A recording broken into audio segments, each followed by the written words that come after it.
For ages, people have asked the question, does size really matter? Is this too big? Is that too small? Well, we're going to investigate that on Tech Tips from KT and The Trout next.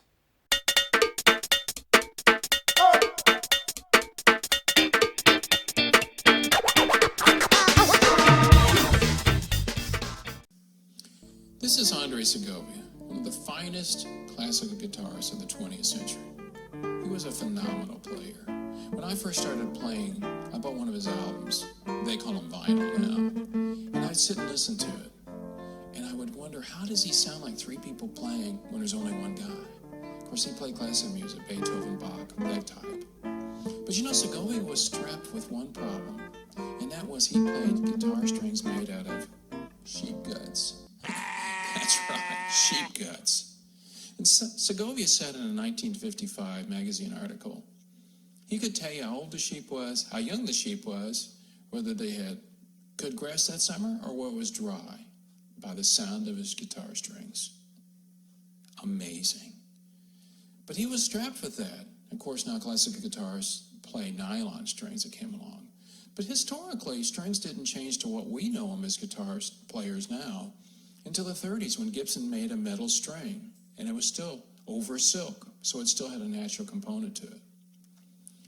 Back in the 60s when I did start playing, there wasn't a lot of manufactured guitar strings. It was basically the people that made guitars, Fender and Gibson. And when I went to the music store to buy strings, I would just buy them and I would get some that sounded good, like rock strings or whatever. It wasn't until the 70s that boomers came along and people had a better choice of guitar strings.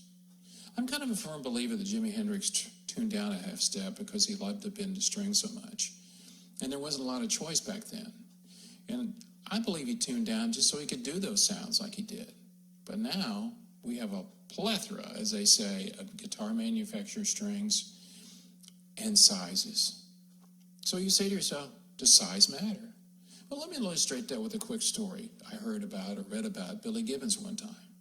Billy was a big fan of B.B. King, and he loved the sound that B.B. got out of his Lucille 335 Gibson. So one time he got to meet him, and he said to B.B. King, what size strings do you use? And B.B. King said, 9s. Now, if you're a guitarist, you'll know what that means. B.B. says to Billy, what size are you playing? Well, I'm playing 11s. And B.B. said, why are you working so hard? And I understand that. I'm a Les Paul guy. I play Les Paul. I love sustain. I love to bend strings. And when 9s come out, thinner strings, I started going to them. Now, some people go, don't you lose tone? I don't know. I have my own tone that I'm trying to get to. And that's one of the things I want to illustrate about the size of guitar strings.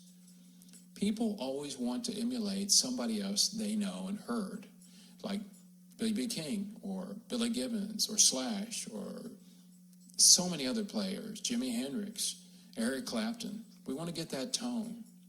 But a friend of mine years ago, who was a music teacher, guitarist teacher, phenomenal great guitarist himself, I asked him, he taught a lot of young kids, I said, what do you tell kids when they come in and they want to sound like Van Halen? And he told me, he said, you should seek your own sound. Maybe you want to sound like them somewhat, but seek your own sound. So that's what I would suggest to you.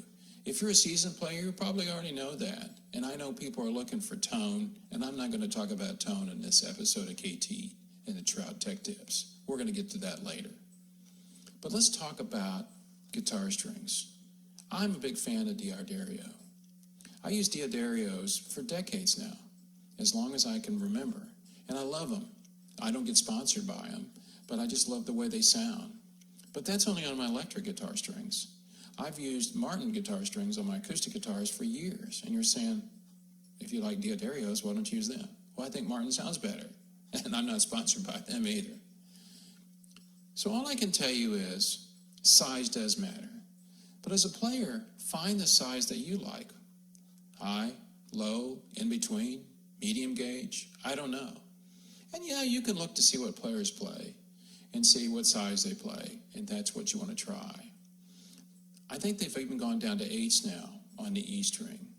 And one of the things I've been wanting to try, I do alternate tunings on some of my music, is what they call the Nashville sound, which is you take the high set of 12-string guitar and put those on your guitar. which gives it a droning sound, a high pitch. And I'm going to try that sometime. But those are really thin strings. So we go back to the initial question, does size matter? The size matters to you. That's all that's important to know. What you like is what you should try. And remember, you need to be yourself, not somebody else. So until next time, this is The Trout for KT and The Trout Tech Tips. Remember, keep playing, keep learning, and keep sounding great. See you next time.